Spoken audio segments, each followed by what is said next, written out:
আজ বিকেলবেলায় জিমে এসে দেখলাম চৌধুরী পাড়ার এই রাস্তাটা সুন্দর করে লাইট দিয়ে সাজাচ্ছে। পুজোর তো আর মাত্র কিছুদিনই বাকি। তো জিমে এসে আজ আমি করলাম ব্যাকের এক্সারসাইজ। আগের দিনও বোধহয় একদিন তোমাদের সাথে ব্যাকের এক্সারসাইজের ভিডিও শেয়ার করেছিলাম। প্রথমেই ল্যাট পুল ডাউন করলাম। আমি আগে 2 দিয়ে করতাম, এখন 3 দিয়ে করছি, মানে ওয়েটটা আর কি। তো তারপরে করলাম হচ্ছে ডেড লিফট। আর আজকে ডেড লিফট করতে গিয়ে আমার বহুত জোর পায়ে লেগেছে বিকজ অফ মাই ডাম্পনেস। আবারও বলছি, আমি হচ্ছে একটা পিচ্চ ডাম্প। তো এখানে পশ্চার কিছু ভুল হচ্ছিল, আই গেস পায়ে লেগে গেছে।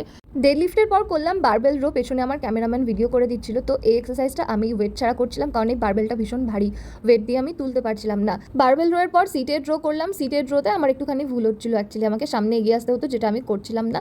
পরে অবশ্য ঠিকঠাকই করেছিলাম। সব শেষে করলাম ফ্রন্ট ল্যাট পুল ডাউন। এই ওয়ার্কআউটটা আমি আজকেই ফার্স্ট করলাম, আগে কখনো করিনি। তো এই ওয়ার্কআউটটা দিয়ে আমার ওয়ার্কআউট কমপ্লিট করেছিলাম। যদিও লাস্টে একটুখানি সিট আপ করছিলাম, বাট সিট আপ করতে গিয়ে প্রচণ্ড শিরায় টান লেগেছিলো, যার কারণে সেটা আর কমপ্লিটও করতে পারি না, ভিডিও করা হয়নি। ফেরার পথে একটুখানি স্মার্ট বাজারে চলে গেছিলাম, কিছু গ্রসারির জিনিস কেনার ছিল, সেগুলো কিনে নিয়ে বাড়িতে চলে এসেছিলাম।